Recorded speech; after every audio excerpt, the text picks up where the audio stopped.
Hi dears, എന്തൊക്കെ എല്ലാവരുടെയും വിശേഷം? എല്ലാവരും സുഖമായിരിക്കുന്നോ? അപ്പം മുത്തുമണികൾ ഇന്ന് ഷെയർ ചെയ്യുന്നത് ഓണം സ്പെഷ്യൽ കൂട്ടുകറിയുടെ റെസിപ്പിയാണ് കേട്ടോ.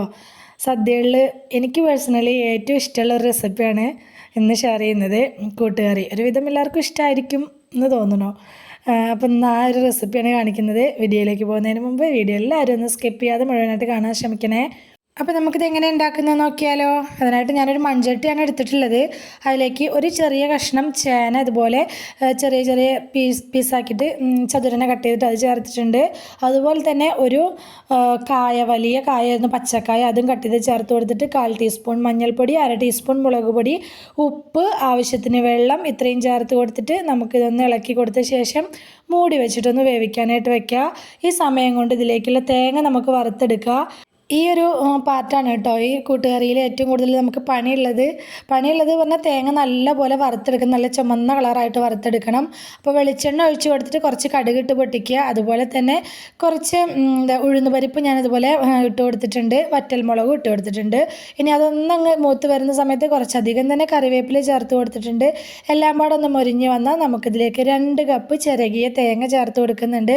കൂട്ടുകറിയിൽ തേങ്ങയൊക്കെ ഒരുപാട് ചേർക്കുന്നതാണ് നല്ല ടേസ്റ്റ് ഉണ്ടാവുക.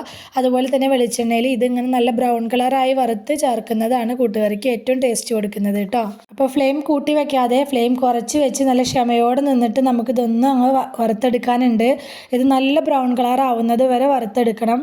ഇതപ്പോൾ ചെറിയൊരു ബ്രൗൺ കളർ കയറിയിട്ടുണ്ട്, ഇത്രയും പോരാ, നല്ല ബ്രൗൺ കളർ ആവണം. ഇതുപോലെ നല്ലോണം ബ്രൗൺ കളർ ആവുന്നത് വരെ നമ്മൾ ക്ഷമയോടെ നിന്നിട്ട് തന്നെ വറുത്തെടുക്കണം. നല്ലപോലെ ബ്രൗൺ കളർ ആയി വന്ന ശേഷം ഇതിലേക്ക് എരിവിന് ആവശ്യമായിട്ടുള്ള കുരുമുളക് പൊടി ഞാനൊരു 1/4 ടീസ്പൂൺ കുരുമുളക് പൊടി ചേർത്ത് കൊടുത്തിട്ട് വീണ്ടും ഒന്നങ്ങ് ഇളക്കിയെടുത്ത് ചൂടാക്കിയ ശേഷം നമുക്ക് ഫ്ലെയിം ഓഫാക്കി കൊടുക്കാം കേട്ടോ. ഇത് വറുക്കാൻ വെച്ച സമയം കൊണ്ട് വേറെ പണിക്കൊന്നും പോകരുത്, തേങ്ങ കരിഞ്ഞു പോകും കേട്ടോ. ഇനി ഒരു മിക്സിയുടെ ജാർ എടുത്ത് വെച്ചിട്ട് അതിലേക്ക് 1 കപ്പ് തേങ്ങ ചേർത്ത് കൊടുത്തിട്ടുണ്ട്. ഇനി അതിലേക്ക് 1/2 ടീസ്പൂൺ ജീരകം കൂടി ചേർത്ത് കൊടുത്ത് ഇതൊന്നും അങ്ങ് ചതച്ചെടുത്തുകൊണ്ട് വരിക. പേസ്റ്റാക്കി ഇറക്കേണ്ട ആവശ്യമൊന്നുമില്ല, ഇതുപോലെ ഒന്ന് തിരിച്ചു കൊണ്ടുവന്ന് വെച്ചാൽ മതി കേട്ടോ. അപ്പോൾ നമ്മുടെ കഷ്ണങ്ങളൊക്കെ ഈ സമയം കൊണ്ട് തന്നെ അത്യാവശ്യം ഒന്ന് വെന്ത് വന്നിട്ടുണ്ട്, ഒരു 1/4 ഭാഗത്തോളം വെന്ത് വന്നിട്ടുണ്ട്. ഈ സമയത്ത് ഞാൻ ഇതിലേക്ക് വേവിച്ചിട്ടുള്ള കടലയാണ് ചേർത്ത് കൊടുക്കുന്നത്. അപ്പോൾ പ്രഷർ കുക്കറിൽ ഒരു 5 വിസിൽ കൊടുത്ത് വേവിച്ചെടുത്തിട്ടുള്ള കടലയാണ് കേട്ടോ ഇത്. അതും കൂടി ചേർത്ത് കൊടുത്തിട്ട് നമുക്കിതൊന്നുകൂടി മിക്സാക്കി കൊടുക്കുക.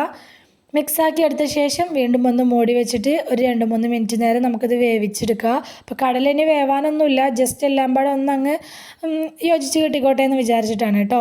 ഒന്ന് വെന്ത ശേഷം ഞാൻ ഇതിലേക്ക് ചതച്ചെടുത്ത് വെച്ചിട്ടുള്ള തേങ്ങ ചേർത്ത് കൊടുത്തിട്ടുണ്ട്.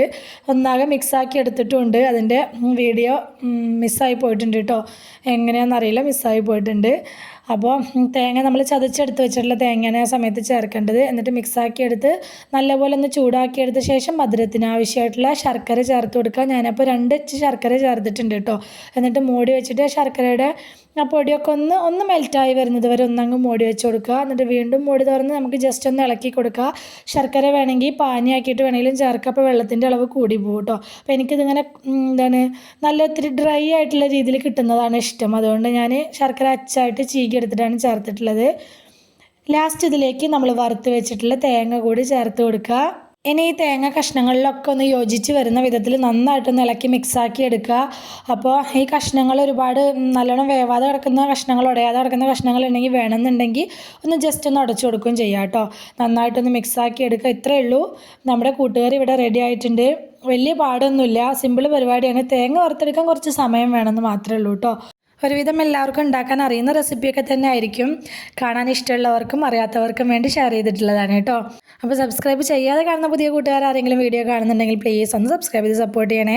അതുപോലെ തന്നെ ലൈക്ക് ചെയ്യാനും, ലൈക്ക് ചെയ്യുന്നതിൻ്റെ ഒപ്പം കമൻറ്റ് ബോക്സിൻ്റെ അവിടെ കാണുന്ന ഹൈപ്പ് ചെയ്യാനും മറക്കല്ലേ. നിങ്ങളുടെ അഭിപ്രായങ്ങൾ കമൻറ്റായിട്ട് പറയുക. റെസിപ്പി ഇഷ്ടമായിട്ടുണ്ടെങ്കിൽ ഫ്രണ്ട്സിനോ ഫാമിലിക്കോ ഒക്കെ ഒന്ന് ഷെയർ ചെയ്ത് കൊടുക്കുക കൂടി വേണേ. ഇതുവരെ കൂടെ നിന്ന് സപ്പോർട്ട് ചെയ്തിട്ടുള്ള എൻ്റെ എല്ലാ മുത്തമണികൾക്കും ഒരുപാട് നന്ദി. എന്നാൽ ശരി, സിമ്പിൾ ആൻഡ് ടേസ്റ്റി റെസിപ്പിയുമായി ഞാൻ വീണ്ടും വരാം. ബൈ.